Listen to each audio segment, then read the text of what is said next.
अस्सलाम वालेकुम dear students. Class 10 chemistry का चैप्टर नंबर 3 हम पढ़ रहे थे। आज हमारा उसका थर्ड लेक्चर है, diversity and magnitude of organic compounds.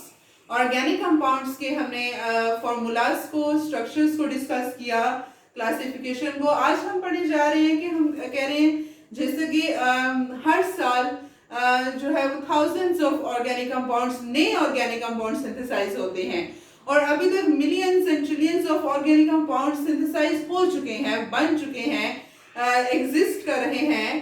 तो ये क्या क्यों इतनी डाइवर्सिटी ऑर्गेनिक कंपाउंड्स की, क्यों इतने ज्यादा ऑर्गेनिक कंपाउंड्स पाए जा रहे हैं, किस वजह से पाए जा रहे हैं? तो आज हम वो पढ़ने जा रहे हैं, रीजंस बेसिकली पढ़ने जा रहे हैं डाइवर्सिटी ऑफ ऑर्गेनिक कंपाउंड्स की। तो पहली रीजन हमारे पास है कैटिनेशन। अब जैसा कि आपको पता है कि ऑर्गेनिक कंपाउंड्स का जो मेन हमारे पास एजेंट है that is carbon. Carbon covalent bond बनाएगा हाइड्रोजन के साथ, तो वो ऑर्गेनिक कंपाउंड होगा। ठीक है, अब बेसिकली ऑर्गेनिक कंपाउंड्स की जो डाइवर्सिटी है वो डिपेंड करती है इस कार्बन पे, इस कार्बन पे बेस करते हैं। अब जैसा आपको पता है कि कार्बन की 4 वैलेंसीज हैं, टेट्रावेलेंट है। अब टेट्रावेलेंट होने की वजह से कार्बन क्या करता है, इसकी ये प्रॉपर्टी है कि कार्बन लिंक करता जाता है और लॉन्ग चेन्स, लॉन्ग रिंग्स बनाएगा। अब ये एक कार्बन है, ये हाइड्रोजन के साथ मिले, यहां से एक और कार्बन के साथ मिल जाए, फिर ये एक अगले कार्बन के साथ मिल जाए, इस तरह से लॉन्ग चेन्स, लॉन्ग रिंग्स बनती जाती हैं। एक कार्बन दूसरे के साथ, दूसरा तीसरे के साथ, तीसरा चौथे के साथ, और इस तरह से वो एक लंबी सी चेन्स बना लेते हैं। तो ये जो प्रॉपर्टी है और ऑर्गेनिक कंपाउंड की, कार्बन की जो सेल्फ लिंकिंग प्रॉपर्टी है कि वो अपने कार्बन के साथ तो लिंक करता है, सेम एलिमेंट के साथ तो कर रहा है, उसके अलावा डिफरेंट एलिमेंट्स के साथ भी लिंक करके तो लॉन्ग चेन्स बनाता है। इस प्रॉपर्टी को हम कहते हैं कैटिनेशन। कार्बन कैटिनेशन शो करता है। कैटिनेशन क्यों शो करता है? अब आप कह सकते हैं कि कार्बन ही क्यों कैटिनेशन शो कर रहा है? कार्बन की 4 बॉन्ड्स हैं, ठीक है, कैटिनेशन शो कर रहा है, तो कार्बन ही क्यों शो कर रहा है कैटिनेशन, बाकी कोई और एलिमेंट क्यों नहीं? इस ग्रुप का एलिमेंट सिलिकॉन भी तो है, सिलिकॉन भी तो टेट्रावेलेंट है, वो कैटिनेशन क्यों शो नहीं करता? इस वजह से क्योंकि कैटिनेशन शो करने के लिए एक एलिमेंट में 2 प्रॉपर्टीज होनी चाहिए, 2 एबिलिटीज होनी चाहिए। एक तो ये कि उसकी वैलेंसी 2 या ग्रेटर देन 2 हो, 2 या 2 से बड़ी वैलेंसी हो, वो तो है, वो तो कितने एलिमेंट्स की है जो कि 2 से ज्यादा वैलेंसी है, बोरॉन, एल्यूमिनियम, गैलियम है, या ग्रुप 4 के हैं, 5 के हैं, सब बहुत सारे एलिमेंट्स हैं। जो दूसरी कैरेक्टरिस्टिक है, दूसरी रीजन है, वो ये है कि हमारे पास एक एलिमेंट तब कैटिनेशन शो कर सकता है जब वो अपने सेम एलिमेंट के साथ बॉन्ड बनाए और वो बॉन्ड ज्यादा स्ट्रॉन्ग हो एज कंपेयर टू कि वो अदर एलिमेंट के साथ बॉन्ड बनाए।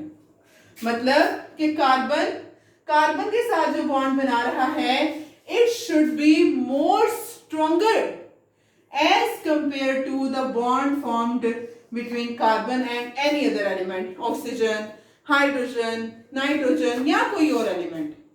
तो कार्बन में ये प्रॉपर्टी पाई जाती है। सिलिकॉन जो है, सिलिकॉन भी कैटिनेशन शो कर सकता है, लेकिन वो शो क्यों नहीं करता? क्योंकि सिलिकॉन की जो बॉन्ड है वो वीक होती है as compare to carbon. Carbon जो सिलिकॉन के साथ एटम के साथ बॉन्ड होगी वो वीक होगी, लेकिन सिलिकॉन की ऑक्सीजन के साथ बॉन्ड स्ट्रांग होगी, लेकिन कार्बन के ऑक्सीजन के साथ वीक है। और कैटिनेशन के लिए तो हमने कहा है 2 प्रॉपर्टीज होनी चाहिए, और दूसरी प्रॉपर्टी मस्ट है, रीजन मस्ट है कि एलिमेंट जो है वो अपने सेम एलिमेंट के एटम के साथ बॉन्ड स्ट्रांग बनाए, जबकि जो दूसरे एलिमेंट है उनके साथ बॉन्ड वीक बनाए। तो वो प्रॉपर्टी किसमें एग्जिस्ट करती है? कार्बन में। तो कार्बन कैटिनेशन शो करता है, इसकी वजह से ये बड़े बड़े एलिमेंट्स बन गए। जैसे एक कार्बन है वो मीथेन बन गया, 2 कार्बन आ गए तो ईथेन बन गया, फिर इसी तरह से 3 कार्बन आ गए, प्रोपेन बन गया। अब कार्बन के दरमियान सिंगल बॉन्ड ईथेन है, डबल बॉन्ड आ गई, ईथीन बन गई, ट्रिपल बॉन्ड आ गई तो ईथाइन बन गया। मतलब एक कार्बन, 2 कार्बन तीन तरीके से मिल रहे हैं तो इतने सारे कंपाउंड्स बन जाते हैं। तो इस वजह से ये कार्बन की प्रॉपर्टी की वजह से है। सेकेंड रीजन है हमारे पास डाइवर्सिटी ऑफ ऑर्गेनिक कंपाउंड्स की, आइसोमेरिज्म। आइसोमेरिज्म क्या होती है, एग्जांपल देके पहले मैं आपको इसकी डेफिनेशन समझाती हूँ। हमने पीछे ब्यूटेन का स्ट्रक्चर पढ़ा। ब्यूटेन में कितने कार्बन होते हैं? 4, 1 2 3 4, 4 कार्बन है ना। अब एक कार्बन 4 बॉन्ड बनाता है, इस कार्बन ने इसके साथ बॉन्ड एक बनाई हुई है, साथ इसके साथ लग जाएंगे 3 हाइड्रोजन, 4 बॉन्ड पूरी होगी। इस कार्बन की इन दोनों के साथ एक एक है, साथ लग जाएंगे 2 हाइड्रोजन, पूरे हो गए। इसके साथ भी 2 और इसके साथ भी 3। ये हमारे पास है एन ब्यूटेन, मतलब नॉर्मल ब्यूटेन। ठीक, अब ये भी तो हो सकता है कि ये जो हमारे पास कार्बन है वो इस कार्बन के ऊपर आके लग जाए, ब्रांच बना ले। ये तो स्ट्रेट चेन है ना, CH3 CH CH3 CH3। आप कार्बन काउंट करें कितने हैं? 1 2 3 4। इसमें कितने हैं? 1 2 3 4, 4 कार्बन है। हाइड्रोजन काउंट करें, 3 2 5, 3 और 2 5, 10 हाइड्रोजन है। इसमें कितने हैं? 3 3 6 9 और एक ये 10। मतलब हमारे पास C4H10 दोनों का ये फॉर्मूला है। फॉर्मूला सेम है ना, मॉलिक्यूलर फॉर्मूला सेम है, लेकिन स्ट्रक्चरल फॉर्मूला क्या है? डिफरेंट। कि इसका स्ट्रक्चर स्ट्रेट चेन है और इसका स्ट्रक्चर क्या है? Branch chain. इसको हम कहते हैं आइसोब्यूटेन, ब्रांच चेन स्ट्रक्चर है। ये जो प्रॉपर्टी होती है ऑर्गेनिक कंपाउंड्स की, स्पेशली ऑर्गेनिक कंपाउंड्स की ही ये प्रॉपर्टी है कि same molecular formula but different structural formula is known as isomerism. Isomers मतलब कि एक कंपाउंड है, उसका एक ही फॉर्मूला है, लेकिन वो डिफरेंट डिफरेंट तरीके से अरेंज हो रहा है। अब जाहिर सी बात है, ऑब्वियस सी बात है कि जब कंपाउंड का स्ट्रक्चरल फॉर्मूला डिफरेंट है तो फिर उसका रिएक्शन करने का अंदाज भी डिफरेंट होगा, वो रिएक्शन भी डिफरेंटली करेगा। अब ये एन-ब्यूटेन है, आइसोब्यूटेन है। अब हम we can't use n butane in place of isobutane in the reaction जहां पे हमें एन-ब्यूटेन चाहिए। तो इस तरह से हमारे पास ये ऑर्गेनिक कंपाउंड्स डाइवर्स हैं कि है एक फॉर्मूला लेकिन उससे हमारे पास 2 कंपाउंड अलग अलग बन गए। इसी तरह से अब हम बात करें पेंटेन की, 5 कार्बन। जो ही हमारे पास कार्बन बढ़ते जाएंगे, आइसोमर्स बढ़ते जाएंगे। पेंटेन का देखते हैं, 5 कार्बन है। पहले सीधा स्ट्रक्चर बना लेते हैं, 2 3 4 5, CH3 CH2 H2 H2 H3। ये पेंटेन बन गया, 1 2 3 4 5 पेंटेन। ठीक, एन पेंटेन हम इसको कहते हैं, नॉर्मल पेंटेन। अब क्या है हमारे पास? ये जो कार्बन है वो इसके ऊपर ब्रांच बना सकता है ना, इस कार्बन के ऊपर। CH3 CH2 CH2 CH3, इस तरह से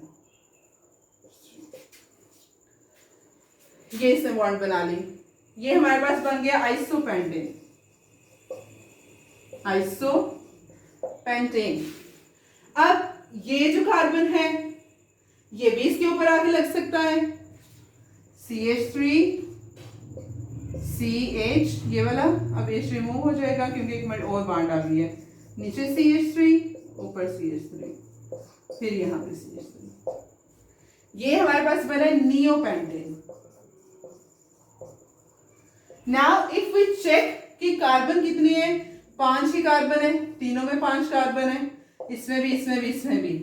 हाइड्रोजन 12 होने चाहिए, 3 2 5 3 2 5 एंड 10 हो गए और 2 12, 12 है यहाँ पर भी, 3 और 2 5 6 7 8 9 10 11 12, यहाँ पर भी 12 है। यहाँ पर भी हम देखें 3 1 3 3 2 6 9 एंड 12, 12 है। Molecular formula is same but structural formula is different. एक फॉर्मूला से हमारे पास 3 अलग तरीके के ऑर्गेनिक कंपाउंड बन चुके हैं। दिस इज आइसोमेरिज्म, कि हमारे पास organic compounds molecular formula same हो लेकिन स्ट्रक्चर डिफरेंट, और ऑब्वियस सी बात है, as I am telling you again and again, कि हमारे पास जो भी रिएक्शन होता है वो स्ट्रक्चर पे डिपेंड करता है। बेसिकली जो रिएक्शन ऑर्गेनिक रिएक्शन होता है उसका जो रेट है वो डिपेंड ही स्ट्रक्चर पे करता है। तो इस वजह से हम इन तीनों को यूज करके तो 3 डिफरेंट रिएक्शन करवा सकते हैं। तो ये भी एक डाइवर्सिटी की रीजन है। थर्ड हमारे पास रीजन है डाइवर्सिटी की स्ट्रॉन्ग बॉन्डिंग। जैसे हमने बात की कि कार्बन जो है स्मॉल इन साइज है, टेट्रावेलेंट है, 4 उसकी वैलेंसीज हैं, स्मॉल इन साइज है, साइज स्मॉल होने की वजह से अपने एलिमेंट के साथ तो स्ट्रॉन्ग बॉन्ड बना रहा है। उसके अलावा जो बाकी एलिमेंट्स हैं, चाहे वो हाइड्रोजन का है, ऑक्सीजन का है, चाहे वो नाइट्रोजन का है या कोई और एलिमेंट है, बाकी एलिमेंट्स के साथ भी ये स्ट्रॉन्ग बॉन्डिंग करता है। तो उनके साथ भी बॉन्डिंग कर करके फिर नए से नए एलिमेंट्स बना लेता है। तो वो भी एक ऑर्गेनिक कंपाउंड की रीजन है डाइवर्सिटी में, कि ऑर्गेनिक कंपाउंड इतने डाइवर्स हो चुके हैं, इतने ज्यादा कैसे पाए जा रहे हैं कि कार्बन ही जो है वो एलिमेंट्स को नहीं छोड़ता, वो किसी भी एलिमेंट के साथ मिलके तो एक नया कंपाउंड तैयार कर लेता है। अगली reason, the last one is multiple bonding. जैसे हमें पता है कि कार्बन जो है उसमें टेट्रावेलेंट है, 4 बॉन्ड्स बना सकता है। अब कार्बन एक कार्बन के साथ एक बॉन्ड बना लेगा, दूसरे के साथ डबल भी बना सकता है, ट्रिपल भी बना सकता है। मल्टीपल बॉन्डिंग की है ना कार्बन ने, कि है 2 कार्बन यहाँ पर लेकिन इसमें सिंगल बॉन्ड है, इसमें डबल है, इसमें ट्रिपल है। ये हमारे पास अल्केन है, ये हमारे पास अल्कीन है, ये हमारे पास अल्काइन है। अल्काइन मतलब जिसमें कार्बन कार्बन के द्वारा ट्रिपल बॉन्ड है उसको आयन कहते हैं, जिसमें डबल हो ईन और जिसमें सिंगल हो एन, अल्केन। अब डाइवर्सिटी पाई जा रही है कि 2 कार्बन के दरमियान डबल बॉन्ड है, जैसे ये ईथेन बन गया हमारे पास, ईथेन बना ना, CH3CH3, ये हमारे पास बन गया ईथेन गैस। अब डबल बॉन्ड आ जाएगी, हम कहेंगे ये हमारे पास बन गया ईथीन। ट्रिपल बॉन्ड आ जाएगी तो हम कहेंगे हमारे पास बन गया ईथाइन। मतलब कार्बन 2 ही है, बॉन्डिंग की वजह से क्या हो गया, मल्टीपल बॉन्डिंग की वजह से ऑर्गेनिक कंपाउंड ही चेंज हो गया है, उसकी क्लास ही चेंज हो गई है। तो ये जो है वो डाइवर्सिटी है। लेकिन यही है कि होमोलोगस सीरीज की वजह से ये इतने डाइवर्स ऑर्गेनिक कंपाउंड्स को उन्होंने कंसाइज सा क्लासिफाई कर दिया हुआ है। वो होमोलोगस सीरीज क्या है वो भी हम देखेंगे, अगले लेक्चर में पढ़ेंगे इंशाल्लाह।